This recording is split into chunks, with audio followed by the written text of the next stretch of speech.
प्रगट होआ साध संग, हर दर्शन पाया।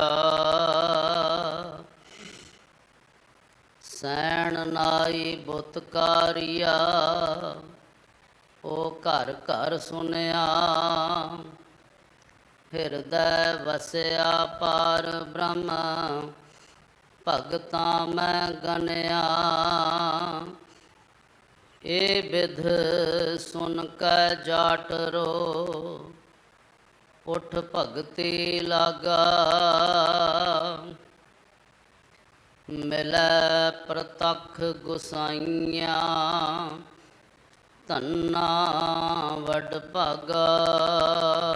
कोट पराध हमारे खंडो, अनक विधि समझावो। हम अज्ञान अल्प मत थोरी, तुम अपन बिरद रखावो। हम अज्ञान अल्प मत थोरी, तुम अपन बिरद रखावो। नौवें पातशाह। हिंद दी चादर तिलक जंजू के राखे, धर्म तुझा धर्म रखियक।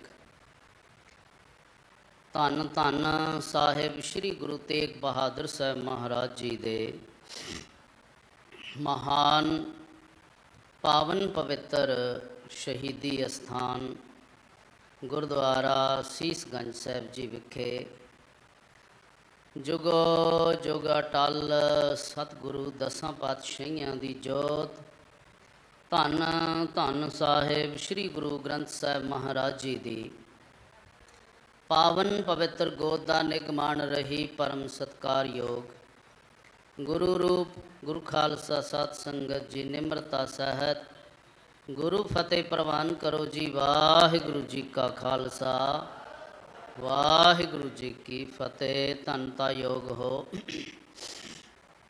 अमृत वेले दे दीवाना दियां हाजरियां भरदे हुए गुरु का जस श्रवण करके अपने जीवन सफला कर रहे हो। गुरु के हजूरी कीर्तनिया ने रब्बी बाणी श्री आसा जी दी वार दे शब्द कीर्तन आप जी नूं श्रवण करवाए ने। समा है लड़ीवार गुर शब्द दी विचार दा। शब्द आप जी नूं सत्कारयोग भाई साहब भाई सविंदर सिंह जी ग्रंथी साहिब गुरुद्वारा सीसगंज साहिब जी ने श्रवण करवाया है। सतगुरु रहमत करन सिर ते मेहरां भरिया हथ रख के शब्द दी विचार करन अते सुनन दी सतगुरु आप समर्था बख्शिश करन। शब्द दी विचार नाल जुड़न तो पहला मन बिरतियां दी एकाग्रता वास्ते आओ सारे मिल के रसना पवित्र करिए। उच्चारण करो जी सतनाम वाहिगुरु जी, सतनाम वाहिगुरु जी। भगत कबीर साहब जी का ये पावन शब्द गौड़ी राग दे अंदर साहिब श्री गुरु ग्रंथ साहब महाराज जी दे अंग 324 दे उत्ते सुशोभित है। भगत कबीर साहब जी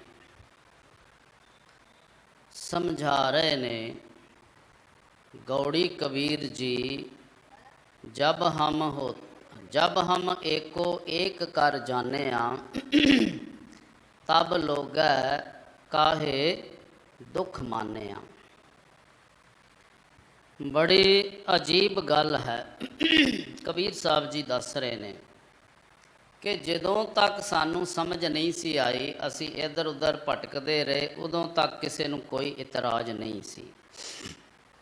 जिस वेले कबीर साहब कहंदे मैनू इस गल की समझ आ गई है कि परमात्मा एक है, और परमात्मा हर एक दे अंदर बैठा है। जदों इस गल की समझ आई तो पुकार पुकार के सारिਆਂ ਨੂੰ दस्या बई एक ही परमात्मा है, सारे जीवां दे अंदर वो बैठा होया है। वो कोई 2 3 4 5 नहीं, जिन्ने भी स्वरूप ने परमात्मा दे, क्योंकि निर्गुण ते सरगुण, जिहड़ा सरगुण स्वरूप है वो जीआं दे अंदर है। बाबा कबीर साहब जी कहते जदों मैं ये गल दसी लोगों ने इतराज बड़ा किया। हुण इतराज करने वाले लोग कौन हुंदे आ? जिहड़े थोड़ी जी समझ रखते आ, जिहड़ी बुद्ध रखते आ, जिहड़े दुनियावी ज्ञान बहुत रखते आ, पर परमात्मा का ज्ञान उन्होंने नहीं है। धर्म ग्रंथां का बहुत ज्ञान है, बहुत विचार कर सकते ने, बड़ी कथा कर सकते ने, और ऐसी कथा कर सकते हैं कि श्रोतिਆਂ ਨੂੰ मंत्र मुग्ध भी कर सकते। पर बाबा कबीर साहब जी कहते मैनू एक गल नहीं समझ आ रही कि जदों तो मैं एक रब दे नाल जुड़िया, जदों तो मैनू समझ आई है भी रब एक है, लोगों ने मेरी खिलाफत करनी क्यों शुरू की है। ये गल समझण वाली है। भगत नामदेव जी भी इस गल की गवाही देंदे ने कि परमात्मा हर थां ते विद्यमान है। हुण पूजा की गल करिए, और गुरु साहब बाणी के अंदर सुचेत भी करते हैं कि किते गुरु ग्रंथ साहब की केवल पूजा तक ही ना सीमित आपां रह जाइए।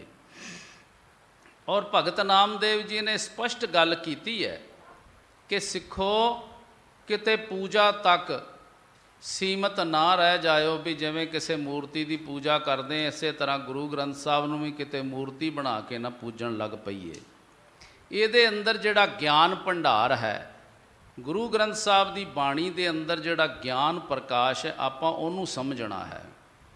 ਉਹਦੇ ਵਿੱਚੋਂ ਆਪਾਂ ਲਾਭ ਪ੍ਰਾਪਤ ਕਰਨਾ, ਨਾ ਕਿ ਕੇਵਲ ਮੱਥਾ ਟੇਕਣ ਤੱਕ, ਪੂਜਾ ਕਰਨ ਤੱਕ ਸੀਮਤ ਰਹਿਣਾ ਹੈ। ਆਨੀ ਲੈ ਕੁੰਭ ਭਰਾਈ ਲੈ ਊਦਕ, ਠਾਕੁਰ ਕੋ ਇਸ਼ਨਾਨ ਕਰੋ, 42 ਲੱਖ ਜੀ ਜਲ ਮੈਂ ਹੋਤੇ, बीठल पहला काय करूँ।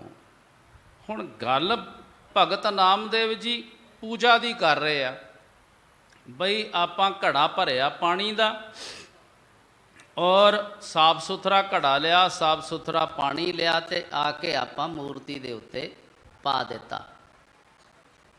और भगत नामदेव जी कहते आ बई जिथों आपां पानी लिआंदा उत्थे 42 ਲੱਖ जोनियां जड़ियां ने वो परमात्मा दियां बनाईयां होईयां ने, और परमात्मा उन्हां दे विच विद्यमान है। 42 ਲੱਖ जी जल मैं होते, बीठल पहला काय करो। पहला का अर्थ है विद्यमान, बैठा होया है।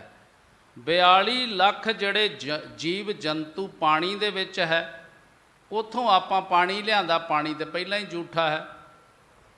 और जूठा करने वाला भी कौन है? परमात्मा ही है, क्योंकि परमात्मा हर एक जीव के अंदर बैठा होया है।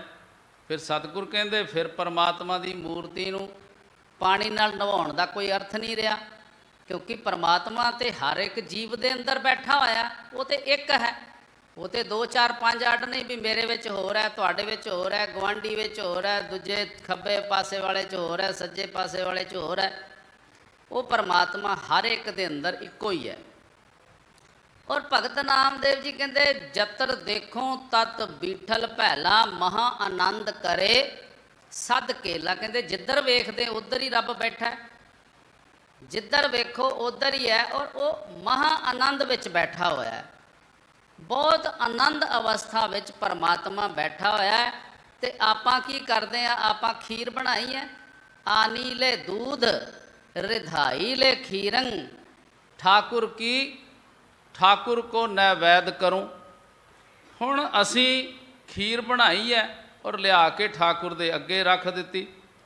तो बाणी कहती है, भगत नामदेव जी समझा रहे भी जिथों दुध कढ़िया है, जिस गां का दुध कढ़ के या मझ का दुध कढ़ के आपां खीर बनाई है, वो तो पहला बच्चे ने जूठा कर दिता है।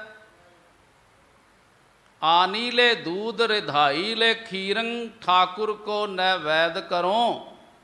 पहले दूध बिटारियो बछरे, ਬੀਠਲ ਭੈਲਾ ਕਾਇ ਕਰੋ।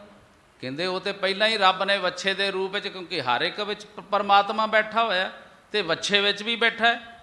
ਗਾਂ ਦਾ ਬਛੜਾ ਹੈ, ਬਛੜੀ ਹੈ, ਜਾਂ ਮੱਝ ਦਾ ਕੱਟਾ ਕੱਟੀ ਹੈ, ਉਹਨੇ ਪਹਿਲਾਂ ਦੁੱਧ, ਪਹਿਲਾਂ ਗਾਂ ਮੱਝ ਨੂੰ ਪਸਮਾਉਣ ਵਾਸਤੇ ਪਹਿਲਾਂ ਕੱਟੇ ਕੱਟੀ ਨੂੰ, ਵੱਛੇ ਵੱਛੀ ਨੂੰ ਪਹਿਲਾਂ ਛੱਡਿਆ ਜਾਂਦਾ ਹੈ ਤਾਂ ਕਿ ਦੁੱਧ ਉਤਾਰ ਦਵੇ। ਉਹ ਆਪਣੇ ਬੱਚੇ ਵਾਸਤੇ ਦੁੱਧ ਉਤਾਰਦੀ ਹੈ।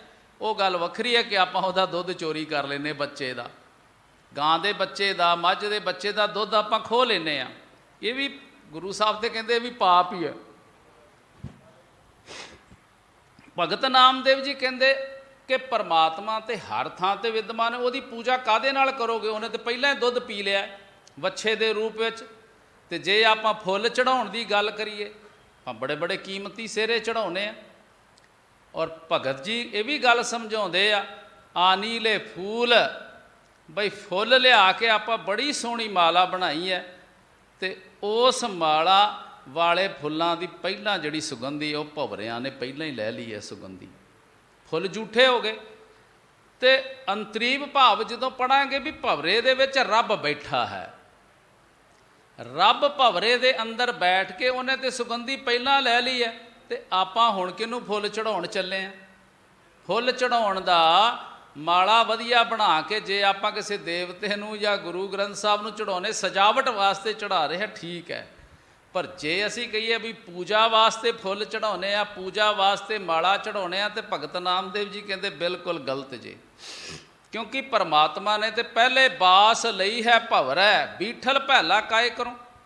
ਭੈਲਾ ਦਾ ਅਰਥ ਹੈ ਬੈਠਾ ਹੋਇਆ, ਭਵਰੇ ਦੇ ਅੰਦਰ ਰੱਬ ਬੈਠਾ ਹੋਇਆ, ਤੇ ਭਵਰੇ ਦੇ ਰੂਪ ਵਿੱਚ ਰੱਬ ਨੇ ਤੇ ਪਹਿਲਾਂ ਹੀ ਸੁਗੰਧੀ ਲੈ ਲਈ ਹੈ, ਪਹਿਲਾਂ ਇਹ ਰਸ ਲੈ ਲਿਆ ਕਮਲ ਦੇ ਫੁੱਲ ਦਾ। ਆਪਾਂ ਕਿਹੜਾ ਕਮਲ ਦਾ ਫੁੱਲ ਜਾਂ ਗੁਲਾਬ ਦੇ ਫੁੱਲ ਜਾਂ ਗੈਂਦੇ ਦੇ, ਅੱਜ ਕੱਲ੍ਹ ਤੇ ਹਜ਼ਾਰਾਂ ਤਰ੍ਹਾਂ ਦੇ ਫੁੱਲਾਂ ਦੀਆਂ ਨਸਲਾਂ ਆ ਗਈਆਂ ਨੇ, ਜਿਨ੍ਹਾਂ ਦੇ ਨਾਮ ਵੀ ਨਹੀਂ ਕੋਈ ਗਿਣ ਸਕਦਾ, ਇੰਨੇ ਫੁੱਲ ਆ ਗਏ ਆ। ਔਰ ਭਗਤ ਜੀ ਕਹਿੰਦੇ ਇਹ ਸਾਰੇ ਫੁੱਲਾਂ ਦੀ ਸੁਗੰਧੀ, ਇਹਨਾਂ ਦਾ ਰਸ ਭੌਰਾ ਬਣ ਕੇ ਤੇ ਪਰਮਾਤਮਾ ਪਹਿਲਾਂ ਹੀ ਮਾਣ ਚੁੱਕਿਆ। ਜੇ ਹੁਣ ਆਪਾਂ ਸ਼ਹਿਦ ਦੀ ਮੱਖੀ ਦੀ ਗੱਲ ਕਰੀਏ, ਸ਼ਹਿਦ ਦੀ ਮੱਖੀ ਇੱਕ ਇੱਕ ਫੁੱਲ ਤੋਂ ਰਸ ਚੂਸਦੀ ਹੈ ਤੇ ਫਿਰ ਸ਼ਹਿਦ ਬਣਾਉਂਦੀ ਹੈ। ਹੁਣ ਆਪਾਂ ਕਹੀਏ ਵੀ ਆਪਾਂ ਵੀ ਸ਼ਹਿਦ ਚੜ੍ਹਾਤਾ ਤੇ ਪਤਾ ਨਹੀਂ ਆਪਾਂ ਕੀ ਪੂਜਾ ਕਰ ਲਾਂਗੇ। ਔਰ ਗੁਰੂ ਸਾਹਿਬ ਦੀ ਬਾਣੀ ਕਹਿ ਰਹੀ ਹੈ, ਭਗਤ ਨਾਮਦੇਵ ਜੀ ਪਰਮਾਤਮਾ ਦੀ ਹਰ ਇੱਕ ਜੀਵ ਦੇ ਅੰਦਰ ਵਿਦਮਾਨਤਾ ਨੂੰ ਦੱਸ ਰਹੇ ਨੇ ਕਿ ਪਰਮਾਤਮਾ ਹਰ ਥਾਂ ਤੇ ਵਿਦਮਾਨ ਹੈ, ਉਹ ਬਿਲਕੁਲ ਅਲੱਗ ਥਲੱਗ ਨਹੀਂ ਹੈਗਾ। ਔਰ ਭਗਤ ਜੀ ਕਹਿ ਰਹੇ ਨੇ ਜਿੱਥੇ ਵੀ ਮੈਂ ਵੇਖਦਾ ਉਹ ਪਰਮਾਤਮਾ ਬੈਠਾ ਹੋਇਆ ਹੈ, ਮਹਾ ਆਨੰਦ ਕਰੇ ਸਦ ਕੇਲਾ। ਉਹ ਬੜੇ ਆਨੰਦ ਵਿੱਚ ਆ, ਸਾਨੂੰ ਆਨੰਦ ਕਿਉਂ ਨਹੀਂ ਆ ਰਿਹਾ? ਪਰਮਾਤਮਾ ਸਤ ਚਿਤ ਆਨੰਦ ਹੈ, ਸਦਾ ਸੱਚ ਦਾ ਆਨੰਦ ਸਰਬੰ ਪ੍ਰਣਾਸੀ। ਉਹ ਪਰਮਾਤਮਾ ਤੇ ਸਦਾ ਚਿਤ ਆਨੰਦ ਹੈ। ਹੁਣ ਸਾਨੂੰ ਆਨੰਦ ਕਿਉਂ ਨਹੀਂ ਆ ਰਿਹਾ? ਹਰ ਇੱਕ ਬੰਦਾ ਸੁੱਖ ਬੜਾ ਮੰਗ ਰਿਹਾ ਹੈ, ਹਰ ਬੰਦਾ ਸੁੱਖ ਹੀ ਸੁੱਖ ਮੰਗਦਾ ਹੈ। ਸਭ ਕੋ ਮੰਗੈ ਸੁੱਖ, ਹਰ ਕੋਈ ਬੰਦਾ ਸੁੱਖ ਮੰਗਦਾ ਹੈ, ਦੁੱਖ ਕੋਈ ਨਹੀਂ ਮੰਗਦਾ। ਕੌੜਾ ਕੋਏ ਨਾ ਮੰਗੈ, ਮੀਠਾ ਸਭ ਮੰਗੈ। ਕੌੜੇ ਦਾ ਮਤਲਬ ਵੀ ਦੁੱਖ ਹੀ ਹੈ। ਕੋਈ ਬੰਦਾ ਕੜੱਤਣ ਨਹੀਂ ਮੰਗਦਾ, ਸਭ ਮਿੱਠਾ ਹੀ ਮਿੱਠਾ ਮੰਗਦੇ ਆ, ਭਾਵ ਕਿ ਸੁੱਖ ਹੀ ਸੁੱਖ ਮੰਗਦੇ ਆ। ਪਰ ਮਿਲ ਕੀ ਰਿਹਾ ਹੈ? ਦੁੱਖ। ਬੰਦਾ ਸਰੀਰਕ ਤੌਰ ਤੇ ਵੀ ਦੁਖੀ ਹੈ, ਮਾਨਸਿਕ ਤੌਰ ਤੇ ਵੀ ਦੁਖੀ ਹੈ। ਕਾਰਨ ਕੀ ਹੈ? ਕਾਰਨ ਗੁਰੂ ਦੀ ਬਾਣੀ ਜਦੋਂ ਪੜ੍ਹਦੇ ਆ ਨਾ, ਸਦਾ ਸੱਚ ਦਾ ਆਨੰਦ, ਸਦਾ ਉਹ ਪਰਮਾਤਮਾ ਸਤ ਚਿਤ ਆਨੰਦ ਹੈ, ਉਹ ਸਤ ਹੈ। ਤੇ ਆਪਾਂ ਕਿਹਦੇ ਨਾਲ ਜੁੜੇ ਆ? ਆਪਾਂ ਜੁੜ ਗਏ ਝੂਠ ਨਾਲ। ਆਪਾਂ ਸੱਤ ਜਦੋਂ ਛੱਡ ਦਿੱਤਾ, ਤੇ ਜਿੰਨਾ ਚਿਰ ਅੰਦਰ ਸੱਤ ਨਹੀਂ ਆਏਗਾ, ਜਿੰਨਾ ਚਿਰ ਅਸੀਂ ਝੂਠ ਨਾਲ ਜੁੜੇ ਰਹੇ। ਔਰ ਕਬੀਰ ਸਾਹਿਬ ਤੇ ਕਹਿੰਦੇ ਜਿਹੜਾ ਝੂਠ ਹੈ ਨਾ, ਇਹ ਇੱਕ ਪਾਪ ਹੈ। ਤੇ ਜਦੋਂ ਪਾਪ ਨਾਲ ਜੁੜ ਗਏ ਤੇ ਪਾਪ, ਕਬੀਰ ਸਾਹਿਬ ਕਹਿੰਦੇ ਇਹ ਅੱਗ ਹੈ। ਪਾਪੀ ਕਾ ਘਰ ਅਗਨੈ ਮਾਹੇ। ਹੁਣ ਪਾਪ ਜਿਹੜਾ ਹੈ ਇਹ ਅੱਗ ਰੂਪ ਹੈ। ਇਹ ਗੱਲ ਆਪਾਂ ਸਮਝਣੀ ਹੈ ਵੀ ਸਾਡੇ ਅੰਦਰ ਆਨੰਦ ਕਿਉਂ ਨਹੀਂ ਆ ਰਿਹਾ, ਸੁੱਖ ਕਿਉਂ ਨਹੀਂ ਆ ਰਿਹਾ? ਸੁੱਖ ਮੰਗ ਰਿਹਾ ਗੁਰੂ ਸਾਹਿਬ ਆਪਣੇ ਸਿੱਖਾਂ ਵਾਸਤੇ ਸੁੱਖ ਮੰਗਦੇ ਨੇ। ਸੁਖੀ ਬਸੈ ਮੋਰੋ ਪਰਿਵਾਰਾ, ਸੇਵਕ ਸਿੱਖ ਸਭ ਹੈ ਕਰਤਾਰਾ। ਆਪਣੇ ਵਾਸਤੇ ਨਹੀਂ ਮੰਗਾ, ਆਪਣੇ ਪੁੱਤਰਾਂ ਵਾਸਤੇ ਨਹੀਂ ਮੰਗਿਆ, ਸਾਰੇ ਸਿੱਖਾਂ ਵਾਸਤੇ ਕਿਹਾ। ਸੇਵਕ ਸਿੱਖ ਸਭ ਹੈ ਕਰਤਾਰਾ, ਕਹਤਾ ਮੇਰੇ ਸਾਰੇ ਸਿੱਖ ਸੁਖੀ ਵਸਣ।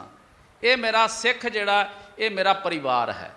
मेरा परिवार, मेरी माँ, मेरी धर्म पत्नी जां मेरे 4 पुत्तर मेरा परिवार नहीं है। पुत्तर ते माता ते पिता ते गुरु साहब ने पहला ही साडे उत्ते वार दिते ने। गुरु साहब अपने पुत्रां नूं ते साडे उत्ते पहला ही वार चुके, ते परिवार उन्हां दा किहड़ा है? आ सारा खालसा, आ जिन्नी संगत बैठी है, सारे दे सारे जिहड़े गुरु नाल जुड़े होए। गुरु साहब कहंदे ये मेरा परिवार है, ते मैं परमात्मा दे अगे अरदास करदा कि मेरा सारा परिवार जिहड़ा है वो सुखी वसे, वो आनंद विच रवे। महा आनंद करे सदकेला, वो ते आनंद विच है परमात्मा, सदा आनंद विच रहिंदा है। आनंद दियां ओदियां खेडां ने, ओदे घर विच सदा आनंद है, ओदे घर विच सदा सुख है। हुण ये दुख क्यों आ रहा है? बस यही आपां गुरबाणी जो अज भगत कबीर साहब जी का शब्द है ना, कि जब हम एको एक कर जानिया तब लोगै काहे दुख मानिया। कहते मैं तो एक नाल जुड़ गया, सदा चित आनंद नाल मैं जुड़ गया, मैं भी सदा चित आनंद का रूप हो गया। हुण जिहड़े दूजे बंदे ने, जिहड़े ज्ञान चर्चा करन वाले मेरे वर्गे फोके ज्ञानी, उन्हां नूं बड़ी तकलीफ हुई बई भगत कबीर साहब एक दी गल करदे, असीं कईयां नाल जोड़ के ते असीं रोज़ दे रोज़ कोई ना कोई तिहार बना के ते लोकां कोलों माया ठगणी है।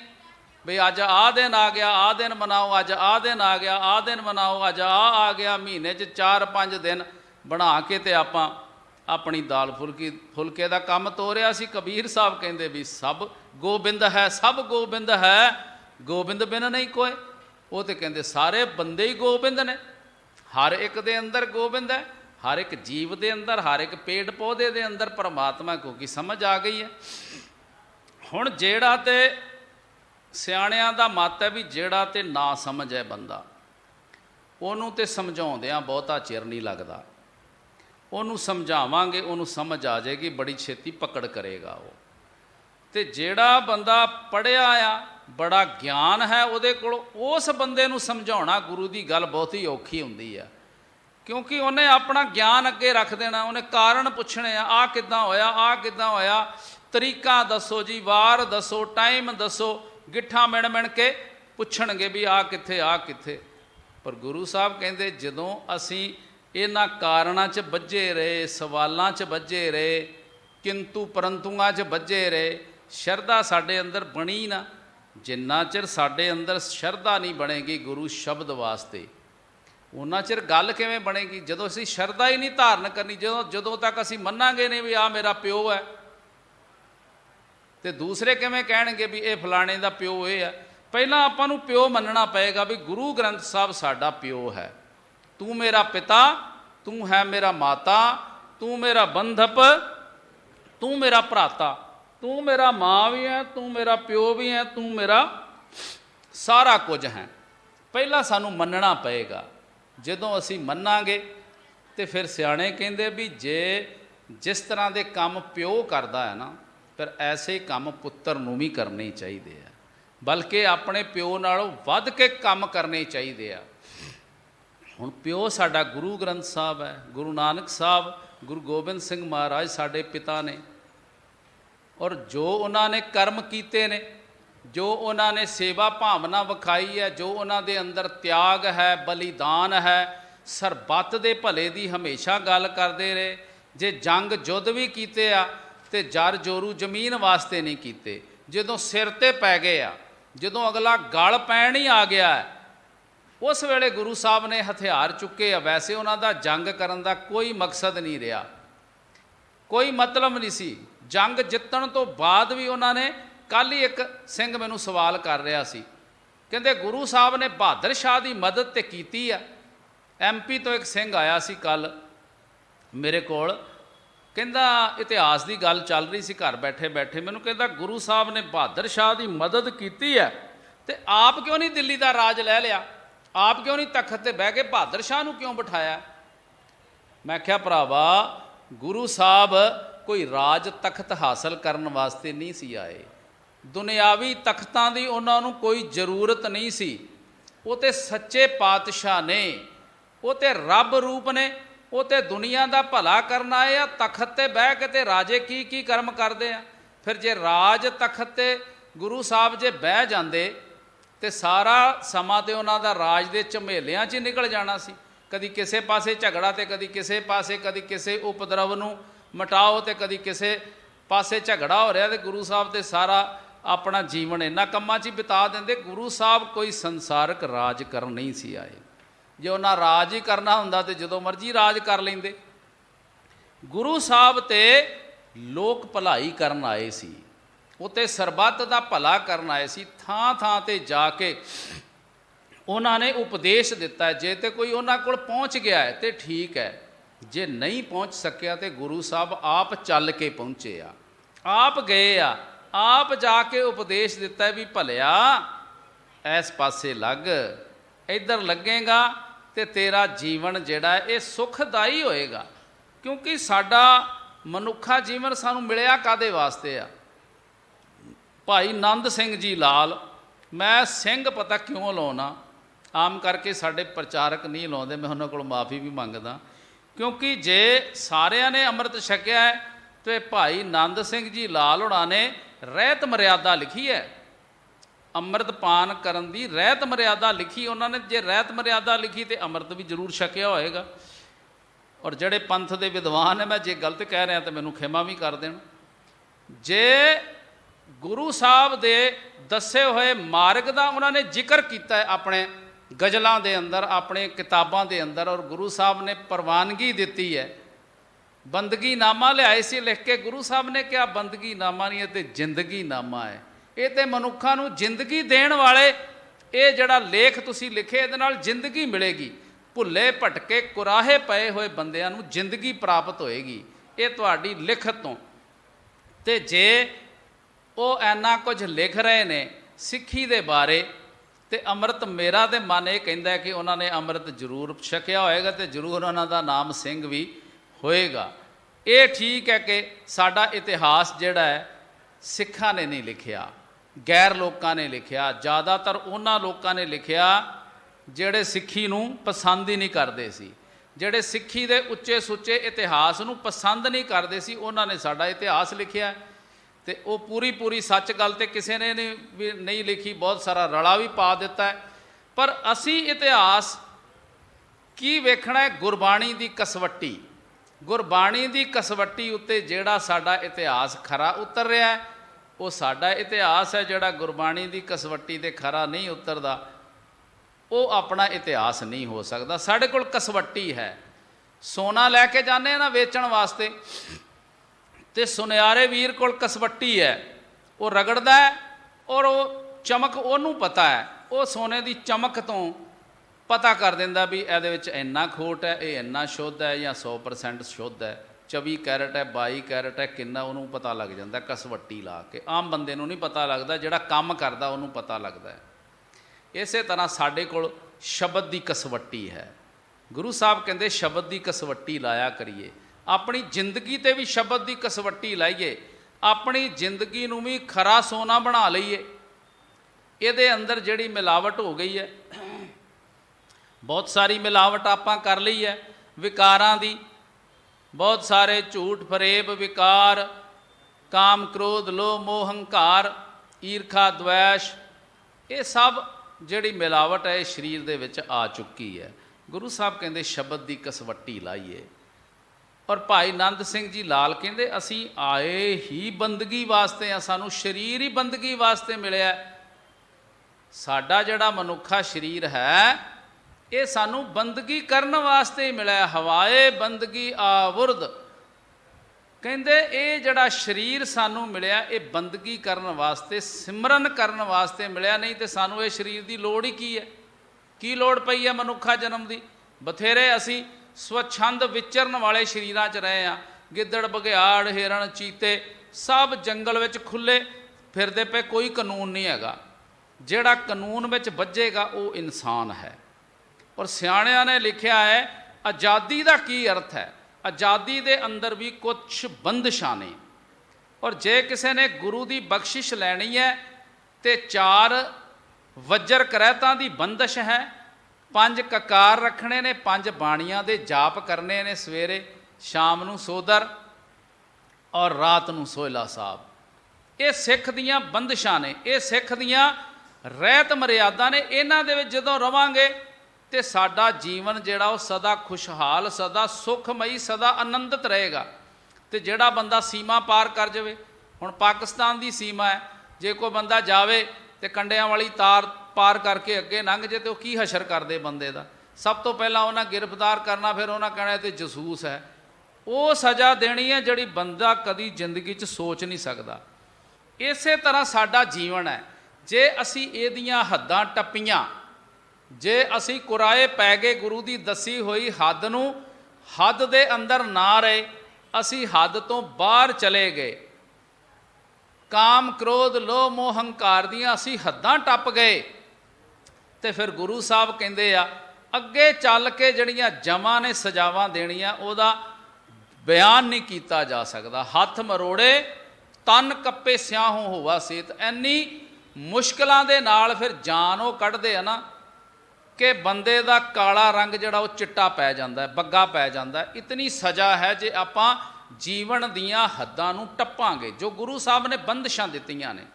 ਇਹਨਾਂ ਬੰਦਿਸ਼ਾਂ ਦੇ ਅੰਦਰ, ਕਿਉਂਕਿ ਕੋਈ ਵੀ ਦੇਸ਼ ਹੈ ਉਹਦੇ ਵੀ ਕਾਨੂੰਨ ਨੇ। ਹੁਣ ਜਿੱਥੇ ਸਪੀਡ ਲਿਖੀ ਹੈ ਨਾ, ਜਿੰਨੀ ਸਪੀਡ ਹੈ ਉਸ ਤੋਂ ਵੱਧ ਗੱਡੀ ਚਲਾਵਾਂਗੇ ਚਲਾਨ ਆ, ਰੈੱਡ ਲਾਈਟ ਜੰਪ ਕਰਾਂਗੇ ਤਾਂ ਵੀ ਚਲਾਨ ਹੈ। ਵੈਸੇ ਸਾਰੀ ਉਮਰ ਗੱਡੀ ਚਲਾਉਂਦੇ ਰਹੋ, ਜੇ ਤੁਸੀਂ ਰੈੱਡ ਲਾਈਟ ਜੰਪ ਨਾ ਕਰੋ, ਸਪੀਡ ਨਾ ਵਧਾਓ, ਭਾਵੇਂ ਤੁਸੀਂ ਬਿਨਾਂ ਲਾਇਸੈਂਸ ਤੋਂ ਵੀ ਚੱਲਦੇ ਰਹੋ, ਲਾਇਸੈਂਸ ਵੀ ਨਹੀਂ ਕੋਈ ਪੁੱਛਦਾ। ਜਿਸ ਦਿਨ ਤੁਸੀਂ ਰੈੱਡ ਲਾਈਟ ਜੰਪ ਕੀਤੀ ਉਦੋਂ ਲਾਇਸੈਂਸ ਵੀ ਪੁੱਛ ਲੈਣਾ, ਗੱਡੀ ਦੇ ਕਾਗਜ਼ ਵੀ ਪੁੱਛ ਲੈਣੇ, ਸਾਰਾ ਕੁਝ ਪੁੱਛ ਲੈਣਾ। ਹੱਦ ਦੇ ਅੰਦਰ, ਕਾਨੂੰਨ ਦਾ ਦਾਇਰੇ ਦੇ ਅੰਦਰ ਰਵਾਂਗੇ ਤੇ ਦੇਸ਼ ਦਾ ਕਾਨੂੰਨ ਸਾਨੂੰ ਸੁੱਖ ਦੇਵੇਗਾ, ਦੁੱਖ ਨਹੀਂ ਦੇਵੇਗਾ। ਇਸੇ ਤਰ੍ਹਾਂ ਜ਼ਿੰਦਗੀ ਦਾ ਕਾਨੂੰਨ ਹੈ, ਇਸ ਜ਼ਿੰਦਗੀ ਦੇ ਕਾਨੂੰਨ ਦੇ ਦਾਇਰੇ ਅੰਦਰ ਰਵਾਂਗੇ, ਗੁਰੂ ਦੇ ਦੱਸੇ ਹੋਏ ਦਾਇਰੇ ਦੇ ਅੰਦਰ ਰਵਾਂਗੇ। ਔਰ ਗੁਰੂ ਨੇ ਸਾਨੂੰ ਦਾਇਰਾ ਦਿੱਤਾ ਹੈ 5 ਕਕਾਰਾਂ ਦਾ, 4 ਵੱਜਰ ਕਰੈਤਾਂ ਦਾ, 5 ਬਾਣੀਆਂ ਦਾ, ਵੀ ਅੰਮ੍ਰਿਤ ਵੇਲੇ ਸਿੱਖਾ ਉੱਠੇ ਤੇ ਘੱਟੋ ਘੱਟ 5 ਬਾਣੀਆਂ ਤੇ ਤੂੰ ਕਰਨੀਆਂ ਹੀ ਕਰਨੀਆਂ ਨੇ। ਵੱਧ ਭਾਵੇਂ ਸੁਖਮਣੀ ਸਾਹਿਬ ਪੜ੍ਹ ਲਾ, ਹੋਰ ਜਿੰਨੀ ਮਰਜ਼ੀ ਬਾਣੀ ਪੜ੍ਹ ਲਾ, ਜਿੰਨਾ ਤੇਰੇ ਕੋਲ ਸਮਾਂ ਹੈ, ਕੋਈ ਹੱਦ ਨਹੀਂ ਹੈਗੀ, ਪਰ ਘੱਟੋ ਘੱਟ 5 ਜ਼ਰੂਰ, 5 ਦੇ ਨਾਲ ਜ਼ਰੂਰ ਜੁੜਨਾ ਹੈ। ਦੇਖੋ ਬਹੁਤ ਸਾਰੇ ਧਰਮ 5 ਨਾਲ ਜੁੜੇ ਆ, ਸਿੱਖ ਧਰਮ ਵੀ 5 ਨਾਲ ਜੁੜਿਆ, ਪੰਜ ਪ੍ਰਮਾਣ ਪੰਜ ਪ੍ਰਧਾਨ। ਉਧਰੋਂ 5 ਪਿਆਰੇ ਗੁਰੂ ਸਾਹਿਬ ਨੇ ਅਗਵਾਈ ਵਾਸਤੇ ਤਿਆਰ ਕੀਤੇ, ਔਰ ਇਸਲਾਮ ਧਰਮ ਦੇ ਅੰਦਰ ਵੀ 5 ਨਮਾਜ਼ਾਂ ਨੇ, ਉਹ 5 ਇਸ਼ਨਾਨਾਂ ਵੀ ਕਰਦੇ। ਆਪਾਂ ਜਿਹਨੂੰ 5 ਇਸ਼ਨਾਨਾਂ ਕਹਿੰਦੇ ਵੀ ਜੇ ਸਰੀਰ ਨੂੰ ਬੁਖਾਰ ਚੜ੍ਹਿਆ ਹੈ ਤੇ ਗੁਰੂ ਸਾਹਿਬ ਇਹ ਨਹੀਂ ਕਹਿੰਦੇ ਵੀ ਨਹਾ ਲਓ ਤੇ ਬਹੁਤਾ ਬੁਖਾਰ ਚੜ੍ਹਾ ਲਓ, ਇਹੋ ਜਿਹੀ ਬੰਦਿਸ਼ ਸਿੱਖ ਧਰਮ ਦੇ ਅੰਦਰ ਨਹੀਂ ਹੈ। ਗੁਰੂ ਸਾਹਿਬ ਕਹਿੰਦੇ ਫਿਰ ਕੋਸਾ ਪਾਣੀ ਲਓ, 5 ਇਸ਼ਨਾਨਾਂ ਕਰ ਲਓ, 2 ਪੈਰ 2 ਹੱਥ, ਤੇ ਆਪਣਾ ਮੂੰਹ ਚੰਗੀ ਤਰ੍ਹਾਂ ਧੋ ਲਓ ਤਾਂ ਕਿ ਸੁਸਤੀ ਉਤਰ ਜਾਵੇ। ਉਹਨਾਂ ਦੇ ਵਿੱਚ ਵੀ ਉਜੂ ਹੁੰਦਾ ਹੈ, ਉਹ ਵੀ ਪੈਰ ਧੋਂਦੇ ਆ, ਹੱਥ ਧੋਂਦੇ ਆ, ਅਰਕਾਂ ਤੱਕ ਬਾਹਾਂ ਧੋਂਦੇ ਆ, ਮੂੰਹ ਧੋਂਦੇ ਚੰਗੀ ਤਰ੍ਹਾਂ, ਔਰ ਉਸ ਤੋਂ ਬਾਅਦ ਨਮਾਜ਼ ਪੜ੍ਹ ਲੈਂਦੇ ਆ। 5 ਵਾਰੀ ਉਹਨਾਂ ਨਮਾਜ਼ ਪੜ੍ਹਨੀ ਹੈ, 5 ਉਹਨਾਂ ਨਾਲ ਵੀ ਜੁੜਿਆ ਹੈ। ਧਰਮ ਜਿਹੜਾ ਹੈ ਉਹ 5 ਦੇ ਨਾਲ ਜੋੜਦਾ, ਵੀ ਇਹਨਾਂ 5 ਨਾਲ ਜੁੜੇ ਰਹੋਗੇ ਭਲਿਓ, ਤੇ ਤੁਹਾਡਾ ਜੀਵਨ ਜਿਹੜਾ ਹੈ ਉਹ ਜਿਹੜੇ ਸੁੱਖ ਤੁਸੀਂ ਮੰਗਦੇ ਹੋ ਨਾ, ਉਹ ਸੁੱਖ ਤੁਹਾਡੇ ਕੋਲ ਆਪਣੇ ਆਪ ਆਉਣਗੇ। ਕਬੀਰ ਸਾਹਿਬ ਕਹਿੰਦੇ ਮੈਂ ਇਹੋ ਜਿਹਾ ਸੁੱਖ ਨਹੀਂ ਮੰਗਦਾ ਜਿਹਦੇ ਨਾਲ ਦੁੱਖ ਆਉਂਦਾ ਹੋਵੇ। ਕਬੀਰ ਸਾਹਿਬ ਕਹਿੰਦੇ ਮੈਂ ਤੇ ਇਹੋ ਜਿਹਾ ਸੁੱਖ ਮੰਗਦਾ ਜਿਹਦੇ ਨਾਲ ਫਿਰ ਦੁੱਖ ਕਦੀ ਆਵੇ ਹੀ ਨਾ। ਤੇ ਉਹ ਸੁੱਖ ਕਿਹੜਾ ਹੈ? ਉਹ ਸੁੱਖ ਹੈ ਗੁਰੂ ਦੇ ਦੱਸੇ ਹੋਏ ਰਾਹ 'ਤੇ ਤੁਰਨਾ, ਗੁਰੂ ਦੇ ਦੱਸੇ ਹੋਏ ਮਾਰਗ 'ਤੇ ਤੁਰਨਾ। ਉਹ ਰਾਹ 'ਤੇ ਜਦੋਂ ਤੁਰਦੇ ਰਵਾਂਗੇ, ਜਿਹੜੇ ਰਾਹ 'ਤੇ ਅੱਜ ਕਬੀਰ ਸਾਹਿਬ ਜੀ ਤੁਰਨ ਦੀ ਗੱਲ ਕਰ ਰਹੇ ਆ। ਕਬੀਰ ਸਾਹਿਬ ਕਹਿੰਦੇ ਮੈਂ ਸੱਚ ਦੇ ਰਾਹ 'ਤੇ ਤੁਰ ਪਿਆ। ਜਦੋਂ ਕੋਈ ਸੱਚ ਦੇ ਰਾਹ 'ਤੇ ਤੁਰਦਾ ਹੈ ਤੇ ਫਿਰ ਉਹਦੀ ਰੱਜ ਕੇ ਖਿਲਾਫਤ ਵੀ ਹੁੰਦੀ ਹੈ, ਵੀ ਇਹ ਕਿਹੜੇ ਪੁੱਠੇ ਪਾਸੇ ਤੁਰ ਪਿਆ। ਆਪਾਂ ਉਹਨੂੰ ਪੁੱਠਾ ਪਾਸਾ ਕਹਿੰਦੇ, ਵੀ ਇਹ ਕਿਹੜੇ ਪੁੱਠੇ ਪਾਸੇ ਤੁਰ ਪਿਆ, ਇਹ ਤੇ ਚੰਗਾ ਭਲਾ ਹੁੰਦਾ ਸੀ। ਕਬੀਰ ਸਾਹਿਬ ਨਾਲ ਵੀ ਐਸਾ ਹੀ ਹੋ ਰਿਹਾ। ਕਬੀਰ ਸਾਹਿਬ ਕਹਿੰਦੇ ਜਬ ਹਮ ਏਕੋ ਏਕ ਕਰ ਜਾਣਿਆ, ਤਬ ਲੋਗੈ ਕਾਹੇ ਦੁੱਖ ਮਾਨਿਆ। ਕਹਿੰਦੇ ਮੈਂ ਹੁਣ ਮੈਨੂੰ ਸਿੱਧਾ ਰਾਹ ਮਿਲ ਗਿਆ, ਸਿੱਧ ਪੱਧਰਾ ਰਾਹ ਪਰਮਾਤਮਾ ਦੇ ਘਰ ਤੱਕ ਪਹੁੰਚਣ ਦਾ। ਜਦੋਂ ਸਾਡੇ ਅੰਦਰ ਇਹ ਭਾਵਨਾ ਬਣ ਜਾਏਗੀ, ਇਹ ਸਮਝ ਆ ਜਾਏਗੀ ਵੀ ਹਰ ਇੱਕ ਦੇ ਅੰਦਰ ਪਰਮਾਤਮਾ ਵੱਸਦਾ ਹੈ। ਸਭ ਗੋਬਿੰਦ ਹੈ, ਸਭ ਗੋਬਿੰਦ ਹੈ, ਗੋਬਿੰਦ ਬਿਨ ਨਹੀਂ ਕੋਈ। ਹਰ ਇੱਕ ਮਨੁੱਖ ਦੇ ਅੰਦਰ, ਇਸਤਰੀ ਪੁਰਖ ਬੱਚੇ ਬਜ਼ੁਰਗ, ਹਰ ਇੱਕ ਜੀਵ ਦੇ ਅੰਦਰ, ਪੇੜ ਪੌਦਿਆਂ ਅੰਦਰ, ਇੱਥੋਂ ਤੱਕ ਕਿ ਗੁਰੂ ਸਾਹਿਬ ਨੇ ਕਿਹਾ ਪੱਥਰਾਂ ਵਿੱਚ ਵੀ ਜਿੰਦ ਹੈ। ਜਦੋਂ ਆਪਾਂ ਨੂੰ ਇਸ ਗੱਲ ਦੀ ਸਮਝ ਆ ਗਈ ਵੀ ਸਾਰਿਆਂ ਵਿੱਚ ਪਰਮਾਤਮਾ ਬੈਠਾ ਹੈ, ਸਾਰਿਆਂ ਵਿੱਚ ਉਹਦੀ ਜੋਤ ਬੈਠੀ, ਜਿਹੜੀ ਜੋਤ ਮੇਰੇ ਅੰਦਰ ਹੈ ਉਹ ਮੇਰੇ ਗੁਆਂਢੀ ਦੇ ਅੰਦਰ ਵੀ ਹੈ, ਫਿਰ ਗੁਆਂਢੀ ਦੇ ਨਾਲ ਵੈਰ ਵਿਰੋਧ ਕਿਉਂ ਕਰਾਂਗੇ, ਕਿਉਂ ਅਸੀਂ ਬੁਰਾ ਸੋਚਾਂਗੇ, ਜਦੋਂ ਸਾਨੂੰ ਪਤਾ ਹੈ ਕਿ ਇਹ ਮੇਰਾ ਸਕਾ ਭਰਾ ਹੈ। ਅੱਜ ਤੇ ਸਕੇ ਭਰਾਵਾਂ ਦੀ ਵੀ ਦੇਖੋ ਬੜੇ ਦੂਰ ਦੂਰ ਹੁੰਦੇ ਜਾ ਰਹੇ ਆ। ਕੇਵਲ ਕਾਰਨ ਕੀ ਹੈ? ਮਾਇਆ ਦਾ ਪ੍ਰਭਾਵ। ਮਾਇਆ ਦਾ ਪ੍ਰਭਾਵ ਸਾਡੇ ਉੱਤੇ ਇਹੋ ਜਿਹਾ ਪੈ ਗਿਆ ਵੀ ਉਹ ਸਕੇ ਭਰਾ ਜਦੋਂ ਬਚਪਨ ਵਿੱਚ ਹੁੰਦੇ ਨੇ ਇੱਕ ਦੂਸਰੇ ਉੱਤੇ ਜਾਨ ਦਿੰਦੇ ਆ, ਤੇ ਜਦੋਂ ਵੱਡੇ ਹੋ ਜਾਂਦੇ ਆ, ਜਦੋਂ ਬਿਜ਼ਨਸ ਸਾਂਝਾ ਹੈ, ਤੇ ਉਸ ਵੇਲੇ ਪੈਸੇ ਦੇ ਕਰਕੇ ਕਈ ਵਾਰ ਇੱਕ ਦੂਸਰੇ ਦੀ ਜਾਨ ਲੈਣ ਤੱਕ ਚਲੇ ਜਾਂਦੇ। ਗੁਰੂ ਨਾਨਕ ਸਾਹਿਬ ਪਾਤਸ਼ਾਹ ਜੀ ਦਾ ਪੁਰਬ ਆ ਰਿਹਾ, ਪ੍ਰਕਾਸ਼ ਪੁਰਬ, ਔਰ ਗੁਰੂ ਨਾਨਕ ਪਾਤਸ਼ਾਹ ਮਹਾਰਾਜ ਜੀ ਦਾ ਜਦੋਂ ਜੀਵਨ ਪੜ੍ਹੀਏ ਨਾ, ਤੇ ਸਾਡੇ ਸਮਾਜਿਕ ਜੀਵਨ ਦਾ, ਭਾਈਚਾਰੇ ਦਾ ਬੜਾ ਗਿਆਨ ਮਿਲਦਾ ਹੈ। ਇਹਨੂੰ ਆਪਾਂ ਜਿਹੜੀ ਜਨਮ ਸਾਖੀ ਇਹਨੂੰ ਜ਼ਰੂਰ ਸਾਰੇ ਪੜ੍ਹਿਆ ਕਰੋ, ਆਪਣੇ ਘਰ ਵਿੱਚ ਲਿਆ ਕੇ ਰੱਖੋ। ਗੁਰੂ ਦੀ ਜਿਹੜੀ ਜਨਮ ਸਾਖੀ ਉਹਨੂੰ ਪੜ੍ਹੋ, ਚੋਂ ਬੜਾ ਗਿਆਨ ਮਿਲਦਾ ਹੈ ਜ਼ਿੰਦਗੀ ਜੀਣ ਦਾ। ਔਰ ਗੁਰੂ ਸਾਹਿਬ ਔਰ ਭਾਈ ਮਰਦਾਨਾ ਜੀ ਇੱਕ ਪਿੰਡ ਵਿੱਚ ਪਹੁੰਚੇ ਆ, ਔਰ ਆਮ ਕਰਕੇ ਗੁਰੂ ਸਾਹਿਬ ਬਾਹਰ ਹੀ ਡੇਰਾ ਲਾ ਲੈਂਦੇ ਸੀ। ਜ਼ਿਆਦਾਤਰ ਤੇ ਜਿਹੜੇ ਸ਼ਮਸ਼ਾਨ ਘਾਟ ਨੇ ਉਹਨਾਂ ਵਿੱਚ ਗੁਰੂ ਸਾਹਿਬ ਜਾ ਕੇ ਬਹਿ ਜਾਂਦੇ ਸੀ ਕਿ ਇੱਥੇ ਤੇ ਕੋਈ ਨਹੀਂ ਰੋਕੇਗਾ, ਜੇ ਪਿੰਡ ਵਿੱਚ ਜਾਵਾਂਗੇ ਕਿਸੇ ਦੇ ਘਰ ਜਾ ਕੇ ਕੀਰਤਨ ਕਰਾਂਗੇ ਹੋ ਸਕਦਾ ਸਾਨੂੰ ਕੋਈ ਰੋਕੇ। ਔਰ ਗੁਰੂ ਸਾਹਿਬ ਨਾਲ ਐਸਾ ਬੜੀ ਵਾਰੀ ਹੋ ਚੁੱਕਿਆ। ਗੁਰੂ ਸਾਹਿਬ ਨੇ ਕੀਰਤਨ ਸ਼ੁਰੂ ਕੀਤਾ ਹੈ, ਕੀਰਤਨ ਦੀ ਸਮਾਪਤੀ ਹੋਈ ਹੈ। ਕੀ ਵੇਖਦੇ ਆ ਕਿ ਬੋਲ ਲੱਗੇ ਹੋਏ ਆ ਕਣਕ ਦੇ। ਬੋਲ ਆਪਾਂ ਕਹਿੰਦੇ ਜਿਹੜਾ ਅਨਾਜ ਦਾ ਢੇਰ ਹੈ, ਦੋ ਢੇਰ ਲੱਗੇ ਆ, ਪੰਜਾਬੀ 'ਚ ਬੋਲ ਕਹਿੰਦੇ, ਗੁਰਬਾਣੀ ਵਿੱਚ ਵੀ ਬੋਲ ਸ਼ਬਦ ਆਇਆ। ਔਰ ਇੱਕ ਭਰਾ ਆਇਆ, ਉਹਨੇ ਪੀਪਾ 8-10 ਪੀਪੇ ਭਰੇ ਨੇ, ਤੇ ਇੱਕ ਬੋਲ ਤੋਂ ਇੱਕ ਅਨਾਜ ਦੇ ਢੇਰ ਤੋਂ ਚੁੱਕ ਕੇ ਤੇ ਦੂਜੇ ਢੇਰ 'ਚ ਪਾਉਣੇ ਸ਼ੁਰੂ ਕਰ ਦਿੱਤੇ। ਗੁਰੂ ਸਾਹਿਬ ਤੇ ਅੰਤਰਜਾਮੀ ਨੇ। ਭਾਈ ਮਰਦਾਨਾ ਜੀ ਬੜੇ ਹੈਰਾਨ ਹੋਏ ਵੀ ਇਹ ਚੋਰੀ ਕਰ ਰਿਹਾ ਬੰਦਾ, ਇੱਕ ਢੇਰ ਇਹਦਾ ਹੋਣਾ, ਇੱਕ ਦੂਸਰੇ ਦਾ ਹੋਣਾ, ਦੂਸਰੇ ਦੇ ਢੇਰ 'ਚ ਉਹਨੇ 10-15 ਪੀਪੇ ਆਪਣੇ ਢੇਰ 'ਚ ਪਾ ਲਿਆ। ਹੁਣ ਦੂਸਰਾ ਭਰਾ ਆਇਆ, ਉਹਨੇ ਉਧਰੋਂ ਜਿੱਧਰ ਉਹਨੇ ਪਾਏ ਸੀ ਉਹਦੇ ਵਿੱਚੋਂ 10-15 ਪੀਪੇ ਜਿਹੜੇ ਕਣਕ ਦੇ ਕੱਢੇ ਤੇ ਦੂਸਰੇ ਢੇਰ 'ਚ ਪਾ ਦਿੱਤੇ। ਹੁਣ ਭਾਈ ਮਰਦਾਨਾ ਜੀ ਸੋਚ ਰਹੇ ਵੀ ਬੜਾ ਅਜੀਬ ਕੰਮ ਹੈ, ਇੱਕ ਭਰਾ ਨੇ ਪਹਿਲਾਂ ਚੋਰੀ ਕੀਤੀ, ਹੁਣ ਦੂਜੇ ਨੇ ਉਧਰੋਂ ਚੋਰੀ ਕਰ ਲਈ ਹੈ, ਹੋ ਤੇ ਬਰਾਬਰ ਹੀ ਗਿਆ। ਪਰ ਗੱਲ ਅੰਦਰੋਂ ਕੁਝ ਹੋਰ ਸੀ। ਥੋੜ੍ਹੀ ਦੇਰ ਬਾਅਦ ਹੋਈ, ਦਿਨ ਚੜ੍ਹਿਆ ਤੇ ਦੋਨੋਂ ਭਰਾ ਇਕੱਠੇ ਹੀ ਆ ਗਏ, ਗੁਰੂ ਸਾਹਿਬ ਦੇ ਕੋਲ ਆਏ ਨੇ, ਗੁਰੂ ਸਾਹਿਬ ਨੂੰ ਨਮਸਕਾਰ ਕੀਤੀ ਹੈ। ਭਾਈ ਮਰਦਾਨਾ ਜੀ ਕਹਿੰਦੇ ਇਹਨਾਂ ਨੂੰ ਪੁੱਛੋ ਸਤਿਗੁਰੂ ਇਹਨਾਂ ਨੇ ਕੀ ਕੀਤਾ ਹੈ। ਗੁਰੂ ਸਾਹਿਬ ਨੇ ਪੁੱਛਿਆ ਵੀ ਭਲਿਓ ਇਹ ਕੀ ਕੀਤਾ ਤੁਸੀਂ? ਪਹਿਲਾਂ ਤੁਹਾਡੇ 'ਚੋਂ ਇੱਕ ਜਣਾ ਆਇਆ, 15-20 ਪੀਪੇ ਇੱਧਰ ਪਾ ਦਿੱਤੇ, ਦੂਜੇ ਨੇ ਦੂਸਰੇ ਢੇਰ 'ਚੋਂ 15-20 ਪੀਪੇ ਚੁੱਕ ਕੇ ਇੱਧਰ ਪਾ ਦਿੱਤੇ, ਇਹ ਕੀ ਮਾਜਰਾ ਹੈ? ਗੱਲ ਬੜੀ ਸਮਝਣ ਵਾਲੀ ਹੈ ਸਾਧ ਸੰਗਤ ਜੀ।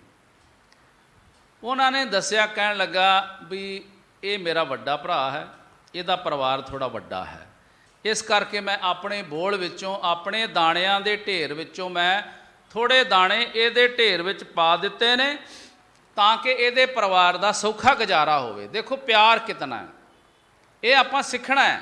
ਸਮਾਜਿਕ ਜੀਵਨ ਵਿੱਚ ਭਰਾਤਰੀ ਭਾਵ ਪੈਦਾ ਕਰਨ ਵਾਸਤੇ ਆਪਾਂ ਸਿੱਖਣਾ। ਅੱਜ ਭਰਾ ਭਰਾ ਦਾ ਦੁਸ਼ਮਣ ਬਣਦਾ ਜਾ ਰਿਹਾ ਹੈ, ਭੈਣ ਭੈਣ ਦੀ ਦੁਸ਼ਮਣ ਹੈ, ਭਰਾ ਭੈਣ ਦਾ ਦੁਸ਼ਮਣ ਬਣ ਗਿਆ ਹੈ, ਕੇਵਲ ਮਾਇਆ ਦੇ ਕਰਕੇ, ਹੋਰ ਕੁਝ ਵੀ ਨਹੀਂ ਹੈਗਾ। ਤੇ ਮਾਇਆ ਝੂਠੀ ਹੈ, ਮਾਇਆ ਕਿਸੇ ਦੀ ਹੈ ਹੀ ਨਹੀਂ। ਗੁਰੂ ਸਾਹਿਬ ਕਹਿੰਦੇ ਇਹ ਕਿਹਦੀ ਬਣੀ ਹੈ ਅੱਜ ਤੱਕ? ਖਸਮ ਮਰੇ ਤੋਂ ਨਾਰ ਨਾ ਰੋਵੇ, ਉਸ ਰਖਵਾਰਾ ਔਰੋ ਹੋਵੇ। ਜੇ ਇੱਕ ਮਾਲਕ ਮਰਦਾ ਦੂਜਾ ਆ ਜਾਂਦਾ, ਤੀਜਾ ਆ ਜਾਂਦਾ, ਮਾਇਆ ਇੱਥੇ ਰਹਿ ਜਾਂਦੀ ਹੈ, ਬੰਦਾ ਚਲਾ ਜਾਂਦਾ। ਇਹਦੇ ਪਿੱਛੇ ਕਿਉਂ ਲੜਾਈ ਕਰ ਰਹੇ ਆ?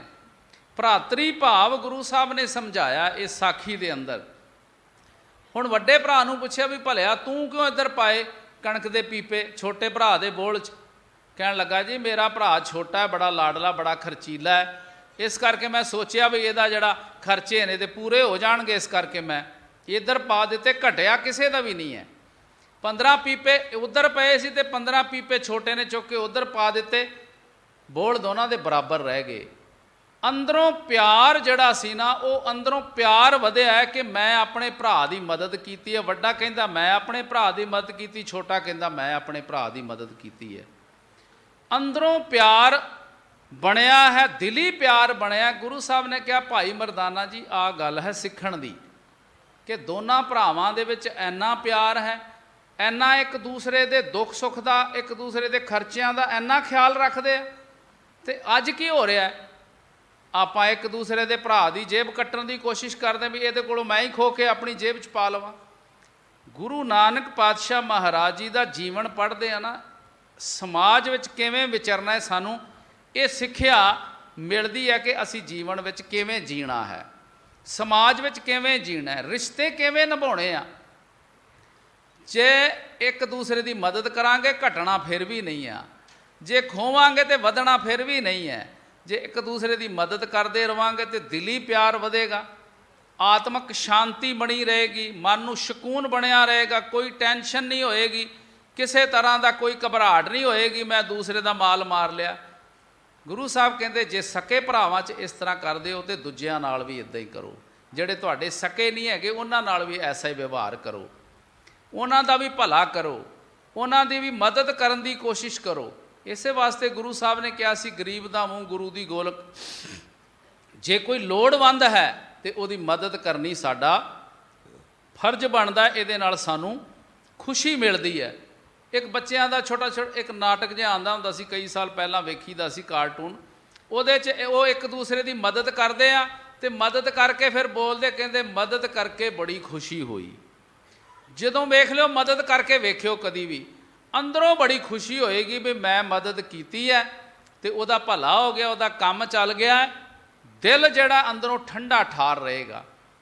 ਤੇ ਮਸਕੀਨ ਸਾਹਿਬ ਜੀ ਕਹਿੰਦੇ ਹੁੰਦੇ ਸੀ ਬਈ ਜੇ ਕਿਸੇ ਨੂੰ ਆਪਾਂ ਸਾੜ ਦਿੰਦੇ ਆ, ਜੇ ਕਿਸੇ ਨੂੰ ਕੋਈ ਬੋਲ ਕਬੋਲ ਬੋਲ ਕੇ, ਭੈੜਾ ਮੰਦਾ ਬੋਲ ਕੇ, ਹੱਕ ਮਾਰ ਕੇ, ਜਾਂ ਬਦੋਬਦੀ ਜਿਹੜਾ ਤਗੜਾ ਬੰਦਾ ਉਹ ਬਦੋਬਦੀ ਖੋਹ ਲੈਂਦਾ ਤੇ ਉਹਦਾ ਦਿਲ ਆਪਾਂ ਸਾੜਦੇ ਆ। ਤੇ ਮਸਕੀਨ ਸਾਹਿਬ ਕਹਿੰਦੇ ਸਾੜਨ ਤੋਂ ਪਹਿਲਾਂ ਆਪਣੇ ਆਪ ਨੂੰ ਪਹਿਲਾਂ ਸਾੜਦੇ ਆ। ਮਾਚਿਸ ਦੀ ਤੀਲੀ ਆ, ਉਹ ਅੱਗ ਲਾਉਣ ਤੋਂ ਪਹਿਲਾਂ ਆਪਣਾ ਮੂੰਹ ਸਾੜਦੀ ਆ। ਪਹਿਲਾਂ ਉਹਦੇ ਮੂੰਹ ਨੂੰ ਅੱਗ ਲੱਗਦੀ ਹੈ, ਫਿਰ ਉਹ ਅੱਗੇ ਜਾ ਕੇ ਅੱਗ ਲਾਉਂਦੀ ਹੈ। ਤੇ ਜੇ ਇਸ ਜ਼ਬਾਨ ਵਿੱਚੋਂ ਮਿਠਾਸ ਨਿਕਲੇਗੀ ਤੇ ਅੱਗੇ ਵੀ ਮਿਠਾਸ ਹੈ ਤੇ ਇੱਧਰ ਵੀ ਮਿਠਾਸ ਹੀ ਬਣੀ ਰਹੇਗੀ। ਆਪਾਂ ਕਿਸੇ ਨੂੰ ਸੁੱਖ ਦੇਵਾਂਗੇ ਤੇ ਇੱਧਰ ਵੀ ਸੁੱਖ ਹੀ ਬਣਿਆ ਰਹੇਗਾ। ਜੇ ਦੁੱਖ ਦੇਵਾਂਗੇ ਤੇ ਅਗਲੇ ਦੀ ਆਤਮਾ ਦੇ ਵਿੱਚੋਂ ਉਹ ਕੁਛ ਹੀ ਨਿਕਲਣਾ ਹੈ।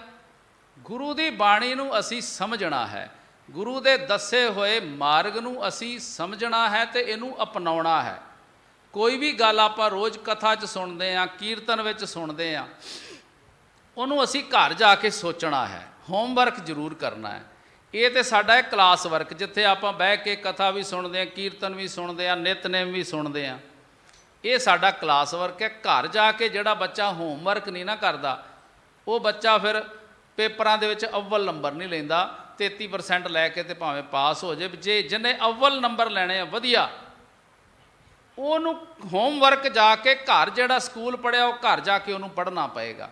ਜੋ ਕੁਛ ਇੱਥੇ ਸੁਣ ਕੇ ਜਾਂਦੇ ਆ, ਘਰ ਜਾ ਕੇ ਉਹਦਾ ਰਿਵੀਜ਼ਨ ਕਰਿਆ ਕਰੀਏ, ਥੋੜ੍ਹਾ ਚਿਰ ਵਿਆਹ ਕਰੀ, ਜਿਹਨੂੰ ਆਪਾਂ ਚਿੰਤਨ ਕਹਿੰਦੇ ਆ। ਚਿੰਤਨ ਆਪਾਂ ਕਰਨਾ ਹੈ ਘਰ ਜਾ ਕੇ ਵੀ ਅੱਜ ਆਪਾਂ ਕੀ ਕੀ ਸੁਣਿਆ, ਅੱਜ ਕੀਰਤਨ ਵਿੱਚ ਕਿਹੜਾ ਕਿਹੜਾ ਸ਼ਬਦ ਸੁਣਿਆ ਸੀ, ਅੱਜ ਜਿਸ ਵੇਲੇ ਆਸਾ ਦੀ ਵਾਰ ਦੇ ਕੀਰਤਨ 'ਚ ਪਹੁੰਚੇ ਸਾਂ ਕਿਹੜਾ ਛੰਦ ਸੀ, ਕਿਹੜੇ ਕਿਹੜੇ ਸ਼ਲੋਕ ਸੁਣੇ ਆ, ਉਹਨਾਂ ਸ਼ਲੋਕਾਂ ਵਿੱਚ ਗੁਰੂ ਸਾਹਿਬ ਦਾ ਕੀ ਕੀ ਉਪਦੇਸ਼ ਹੈ। ਉਹ ਜਿਹੜਾ ਹੋਮਵਰਕ ਹੈ ਉਹ ਘਰ ਜਾ ਕੇ ਜ਼ਰੂਰ ਕਰਿਆ ਕਰੀਏ। ਥੋੜ੍ਹਾ ਸਮਾਂ, ਚਾਹੇ ਅੱਧਾ ਘੰਟਾ ਸਮਾਂ ਆਪਣੇ ਕੋਲ ਹੁੰਦਾ, ਆਪਾਂ ਉੱਦਾਂ ਹੀ ਗੱਲਾਂ ਬਾਤਾਂ 'ਚ ਜਾਂ TV ਵੇਖ ਕੇ ਜਾਂ ਕੋਈ ਰਿਸ਼ਤੇਦਾਰ ਆਏ ਉਹਨਾਂ ਨਾਲ ਗੱਲਾਂ ਕਰਕੇ ਆਪਾਂ ਕਈ ਵਾਰ ਅੱਧੀ ਰਾਤ ਵੀ ਗੁਜ਼ਾਰ ਦਿੰਦੇ ਹਾਂ। ਇਸ ਵਾਸਤੇ ਵੀ ਜ਼ਰੂਰ ਸਮਾਂ ਕੱਢਿਆ ਕਰੀਏ।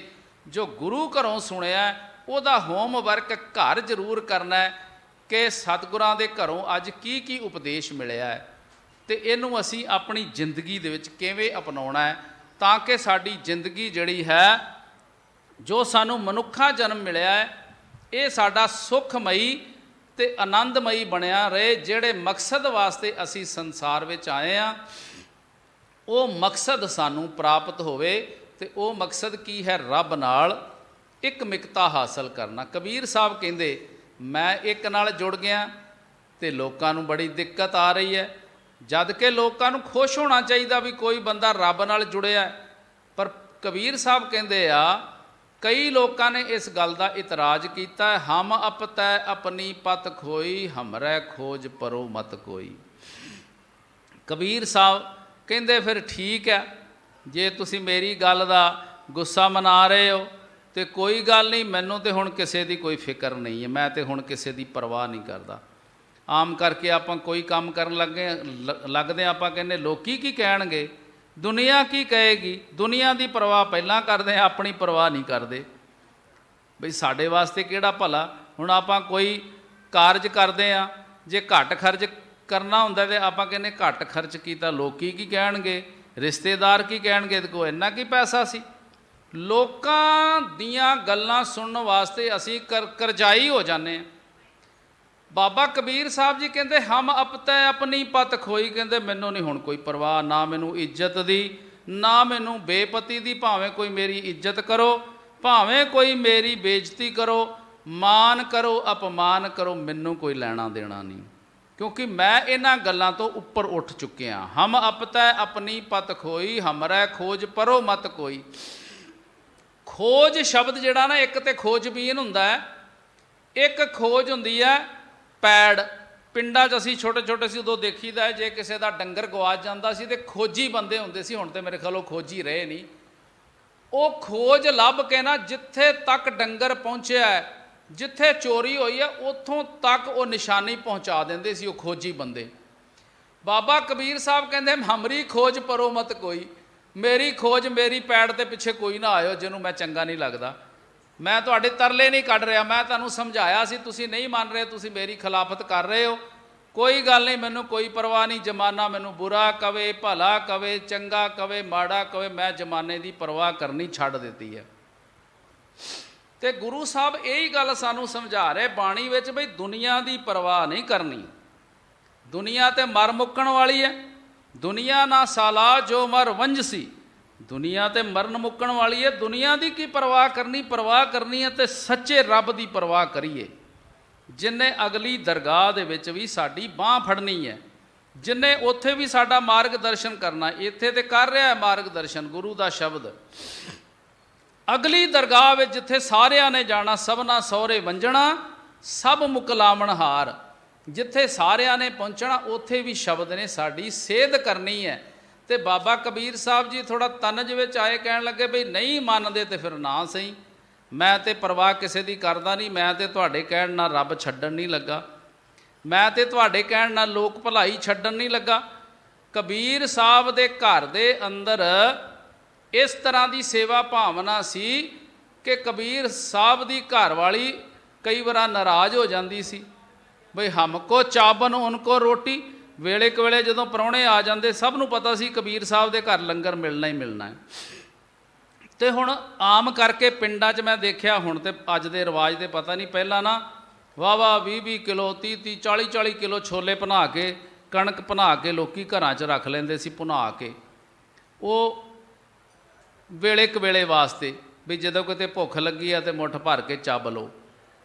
ਔਰ ਕਬੀਰ ਸਾਹਿਬ ਦੀ ਪਤਨੀ ਕਹਿੰਦੀ, ਕਬੀਰ ਸਾਹਿਬ ਤੁਸੀਂ ਸਾਡੇ ਨਾਲ ਬੜਾ ਬੇਨਿਆ ਕਰ ਰਹੇ ਹੋ, ਪ੍ਰਾਹੁਣੇ ਆ ਜਾਂਦੇ ਆ, ਤੁਸੀਂ ਰੋਟੀ ਉਹਨਾਂ ਨੂੰ ਖਵਾ ਦਿੰਦੇ ਹੋ ਤੇ ਸਾਨੂੰ ਆ ਛੋਲੇ ਚੱਬਣੇ ਪੈਂਦੇ ਆ। ਰੋਟੀ ਤੁਸੀਂ ਦੇਖੋ, ਇਹ ਤਿਆਗ ਸੀ ਕਿ ਜਿਹੜਾ ਘਰ ਆਇਆ ਉਹ ਭੁੱਖਾ ਨਹੀਂ ਜਾਣਾ ਚਾਹੀਦਾ, ਅਸੀਂ ਆਪਣੀ ਪਰਵਾਹ ਨਹੀਂ ਕਰਨੀ। ਜਿਹੜਾ ਇਹ ਗੱਲ ਸੋਚ ਲਏਗਾ, ਤੇ ਆਮ ਲੋਕੀ ਇਸੇ ਕਰਕੇ ਕਹਿੰਦੇ ਸੀ ਵੀ ਕਬੀਰ ਸਾਹਿਬ ਨੂੰ ਕੀ ਹੋ ਗਿਆ, ਘਰ ਲਟਾਉਣ ਲੱਗ ਪਿਆ ਇਹ ਤੇ। ਪਰ ਇਸ ਗੱਲ ਦਾ ਨਹੀਂ ਪਤਾ ਸੀ ਬਈ ਉਹਨਾਂ ਨੇ ਤੇ ਅਸਲੀ ਧਨ ਪ੍ਰਾਪਤ ਕਰ ਲਿਆ। ਹਮ ਮੰਦੇ ਮੰਦੇ ਮਨ ਮਾਹੀ, ਸਾਂਝ ਪਾਤ ਕਾਹੂ ਸਿਉ ਨਾਹੀ। ਕਬੀਰ ਸਾਹਿਬ ਕਹਿੰਦੇ ਮੈਂ ਤੇ ਬਹੁਤ ਬੁਰਾ ਆ, ਮੈਂ ਤੇ ਜਿਹੜੇ ਕੰਮ 'ਚ ਪਿਆ ਲੋਕੀ ਮੈਨੂੰ ਬੁਰਾ ਕਹਿ ਰਹੇ ਆ, ਕਹੀ ਜਾਓ, ਮੈਂ ਤੇ ਸਭ ਤੋਂ ਬੁਰਾ ਆ। ਹਮ ਨਹੀਂ ਚੰਗੇ ਬੁਰਾ ਨਹੀਂ ਕੋਏ। ਕਬੀਰ ਸਾਹਿਬ ਕਹਿੰਦੇ ਮੈਂ ਤੇ ਸਾਰਿਆਂ ਤੋਂ ਬੁਰਾ ਜੇ, ਮੈਨੂੰ ਜਿੰਨਾ ਬੁਰਾ ਕਹਿਣਾ ਕਹਿ ਲਓ, ਤੇ ਮੈਂ ਇਸ ਗੱਲ ਦੀ ਕਿਸੇ ਤੋਂ ਕੋਈ ਬੁਰਾਈ ਵੀ ਨਹੀਂ ਮੰਨਦਾ, ਕੋਈ ਬੁਰਾ ਵੀ ਨਹੀਂ ਮੰਨਦਾ, ਗੁੱਸਾ ਗਿਲਾ ਵੀ ਨਹੀਂ ਕਰ ਰਿਹਾ, ਤੇ ਨਾ ਮੈਂ ਇਹੋ ਜਿਹੇ ਲੋਕਾਂ ਦੇ ਨਾਲ ਬਹੁਤੀ ਸਾਂਝ ਰੱਖਦਾ ਕਿ ਉਹ ਮੇਰੀ ਵਡਿਆਈ ਕਰਨ। ਬਹੁਤੇ ਬੰਦੇ ਵਡਿਆਈ ਦੇ ਭੁੱਖੇ ਹੁੰਦੇ ਵੀ ਮੇਰੀ ਵਡਿਆਈ ਕਰੇ, ਵੀ ਕਥਾ ਕਰਕੇ ਉੱਠੀਏ ਕਹਿਣ ਭਾਈ ਸਾਹਿਬ ਦੀ ਬੜੀ ਵਧੀਆ ਕਥਾ ਕੀਤੀ ਹੈ, ਤੇ ਭਾਈ ਸਾਹਿਬ ਵੀ ਫੁੱਲੇ ਨਹੀਂ ਸਮਾਉਂਦੇ। ਔਰ ਕਬੀਰ ਸਾਹਿਬ ਕਹਿੰਦੇ ਮੈਨੂੰ ਨਹੀਂ ਪਰਵਾਹ, ਮੇਰੀ ਤੇ ਬੁਰਾਈ ਕਰੋ ਰੱਜ ਰੱਜ ਕੇ, ਮੈਂ ਫਿਰ ਖੁਸ਼ ਹੋਊਂਗਾ, पत अपत ताकी नहीं लाज, तब जानोगे जब उघरै गो पाज। कबीर साहब कहते हुण जिन्नी मर्जी मेरी निंदा कर लो, तो मैं तुहाडे कहण ते अपने आप नूं बुरा भी कह रहा भी मैं सारिਆਂ तो भैड़ा आ, क्योंकि मैं तुहाडे वाले राह नूं छड्ड के ते रब दे राह ते तुर पिया। पर कबीर साहब कहते अखीर च पता लगना है कि किहदी पत रहनी है ते किहदी बेपत होनी है। तब जानोगे जब उघरै गो पाज, जदों पाज उगड़ेगा ना, जदों रब दे दर ते जावांगे उदों पाज उगड़ेगा, सब दा लेखा होना। क्योंकि सारिਆਂ दे सिर ते बाणी कहती है एक पोटली गंढ बज्जी हुई है, हर एक बंदे दे सिर ते पंड बज्जी पई है, देख नहीं रही किसी नूं भी। ਜਿਹੜੇ नाम सिमरन वाले उन्होंने दिख रही है। हर बंदे ने इस गंढ दे विच चंगियाइयां बुराइयां बन्नियां, ये गंढ परमात्मा दे घर जाके खुलनी है।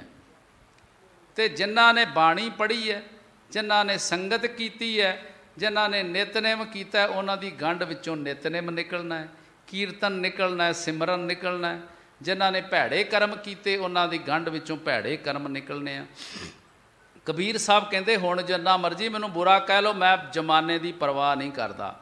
तब जानोगे जब उगरे गो पाज, जदों पाज उगड़ेगा रब दे घर जाके फिर पता लगना है बई किहड़ा सही राह ते तुरिया, किहड़ा गलत राह ते तुरिया। कहो कबीर पत हर परवान, सर्ब त्याग भज केवल नाम। कबीर साहब कहते पत वो है, इज्जत वो है जिहड़ी इज्जत सानू रब दवे, जिहड़ी सानू इज्जत रब दे घरों मिलेगी, वो इज्जत सानू सदीवी इज्जत है। तो जिहड़ी इज्जत असी एवें कमाई है, ये परमात्मा दे घर विच ये नहीं प्रवान। जिहड़ी इज्जत नाम जप के प्राप्त हुई है, वो परमात्मा दे दर ते कबूल रहनी है, सदा रहनी है, मरण तो बाद भी रहनी है।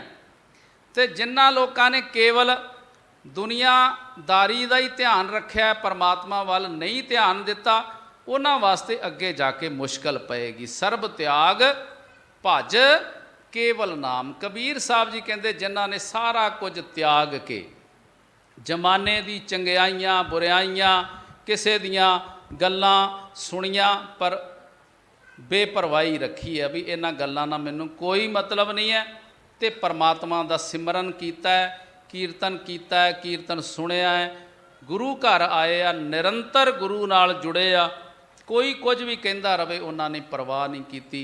बाबा कबीर साहब जी कहते उन्हों का जीवन जिहड़ा है वो सफल है। उन्हों की सफल सफल भई सफल यात्रा, आवन जान रहे मिले साधां। वो परमात्मा नूं साध रूप परमात्मा नूं मिल गए, उन्हों की यात्रा संसारिक यात्रा उन्हों की सफल हो गई है। आया सफल ताहू का गनिया, जास रसन हर हर मुख भनिया।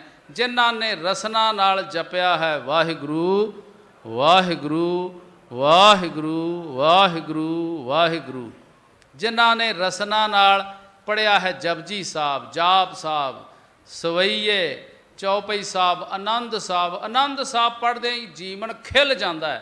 आनंद आनंद सब को कहे, आनंद गुरु ते जानिया। सच्चा आनंद गुरु कोलों मिलना है। गुरु साहब रहमत करन समा हो चुका है, इतनी सेवा प्रवान करनी, बेअंत भुलां दी खिमा बख्श देनी। सारी संगत दा हार्दिक धन्यवाद, सारे स्टाफ का बहुत बहुत धन्यवाद है। दिल्ली से गुरुद्वारा प्रबंधक कमेटी का जो सेवा का मौका देंदे ने, सारिਆਂ ਦਾ बहुत बहुत धन्यवाद। गुरु ग्रंथ साहब जी का बहुत बहुत धन्यवाद। निम्रता सहित गुरु फतेह प्रवान करो जी। वाहिगुरू जी का खालसा, वाहिगुरू जी की फतेह।